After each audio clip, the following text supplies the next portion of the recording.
আজকের রেসিপিটা মনে হয় সবার ভীষণ পছন্দ হবে। জানো তো, আমারও না ভীষণ ইচ্ছা হয় ভিডিওর মধ্যে একটু হালকা সফট কোনো মিউজিক দিয়ে যদি একটু ভিডিও বানাতে পারি, কিন্তু সেই সুযোগ তো হয় না। ভীষণ ইচ্ছা হয় জানো, তাতে না সেই ভিডিওটা শুনতেও অনেক বেশি ভালো লাগে। আজকে তোমাদের সাথে ভীষণ ইউনিক একটা রেসিপি শেয়ার করব, আশা করি তোমাদের অনেক ভালো লাগবে। আর বাঙালি মানে আপাতময় বাঙালি একটাই মানে চাহিদা, তারা কিন্তু মাংস ডিম না পেলেও একটু মিছো ভাতে মানে মাছ পেলে বাঙালির কিন্তু আর কোনো কিছুই প্রয়োজন হয় না। আজকে তোমাদের সাথে শেয়ার করব গন্ধরাজ কাতলা, ভীষণ ইউনিক একটা রেসিপি।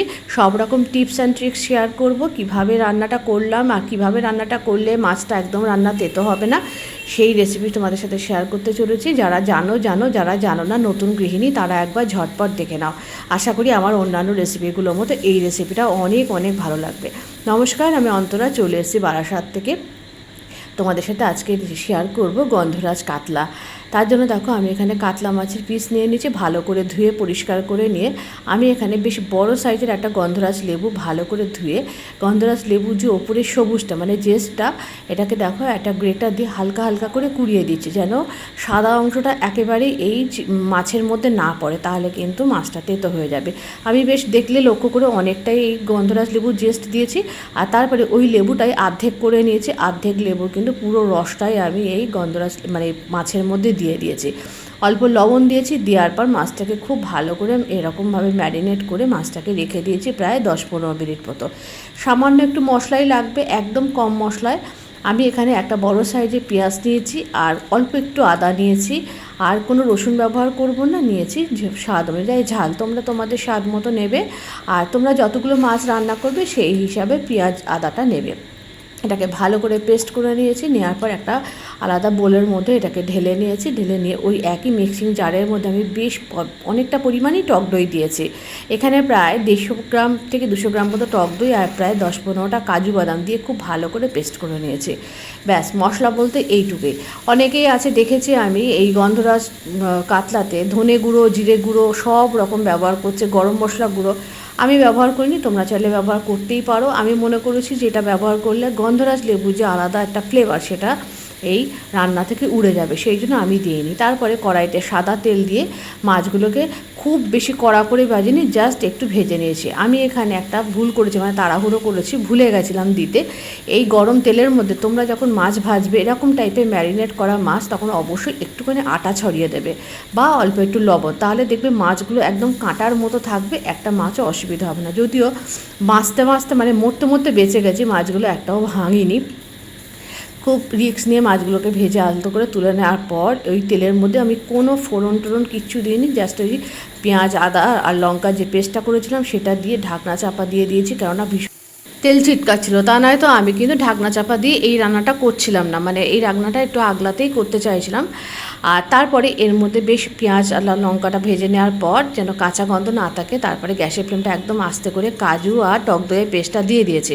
কাজু টক দইয়ের পেস্টটা দিয়ে কিন্তু গ্যাসের ফ্লেমটা আস্তে করে রেখেছি। তারপরে একটু ঢাকনা চাপা দিয়ে ভালো করে ভেজে নিয়েছি, যেন কাজু বাদামের কাঁচা গন্ধ না থাকে। এরপরে গ্যাসের ফ্লেমটা জোর করে দিয়ে ভালো করে মশলাটাকে কষিয়ে নিয়েছি। আর তারপরে কিন্তু এর মধ্যে দিয়ে দিয়েছি স্বাদ অনুযায়ী চিনি, অল্প একটু মিষ্টি দেবে, খেতে ভালো লাগবে। দেওয়ার পর এরপরে এই মিক্সি জার ধোয়া জলটা আমি এর মধ্যে দিয়ে দিচ্ছি। দেখছো বেশ তেল বেরিয়ে এসছে রান্নাটা কষানোর পর। এরপরে আমি ওই মিক্সি জার ধোয়া জলটা দিয়েছি। জল দেওয়ার পর এরপরে আমি একটু ঢাকনা চাপা দিয়ে ভালো করে গ্রেভিটাকে মানে ঝোলটাকে ফুটিয়ে নিয়েছি। ঝোলটা যখন বেশ ফুটে এসছে, ঝোল কিন্তু ভালো করে না ফোটালে না একটা পানসেটে থাকে যে কোনো রান্না।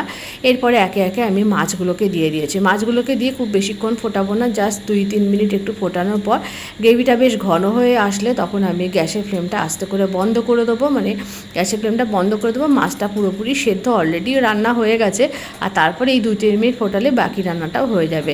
একটু ঢাকনা চাপা দিয়ে মাছটা রান্না করার পর দেখো বেশ মানে যখন এরকমভাবে ফুটবে তখন বুঝবে যে মাছটা রান্না হয়ে গেছে, কেননা এর থেকে আর বেশি গ্রেভিটা ঘন করলে এরপরে যখন মাছটা আমি মানে সার্ভ করব তখন কিন্তু একেবারেই ঝোলটা বসে যাবে, যেহেতু কাজু বাদাম দেওয়া। এরপরে গ্যাসের ফ্লেমটা বন্ধ করে দিয়েছি।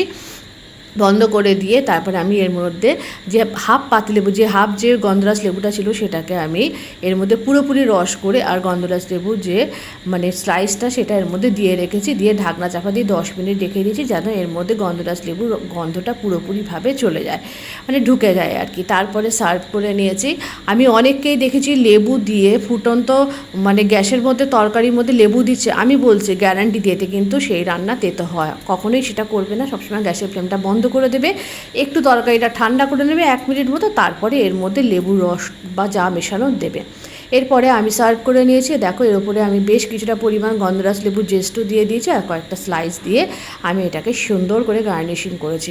গরম ভাত, পোলাও, রাইস যে কোনো কিছুর সাথে কিন্তু এই রেসিপিটা ভীষণ ভালো লাগবে। তো কেমন লাগলো আজকে এই গন্ধরাজ লেবুর রেসিপিটা অবশ্যই কমেন্ট করে জানাবে। যদি ভালো লেগে থাকে অবশ্যই কিন্তু তোমরা একটু লাইক করবে আর ছোট্ট একটা কমেন্টে জানিয়ে যাবে যে রেসিপিটা তোমাদের কেমন লাগলো। আর অবশ্যই কিন্তু তোমরা রেসিপিটা ট্রাই করবে, যারা না করেছো এখনই করে নাও। বাজারে এখন ভরে ভরে গন্ধরাজ লেবু পাওয়া যাচ্ছে। রেসিপিটা ভালো লাগলে অবশ্যই তোমরা কিন্তু লাইক করবে আর আমার YouTube page test with Antara subscribe করে অবশ্যই আমার পাশে থাকবে। আজকে তাহলে এই পর্যন্ত।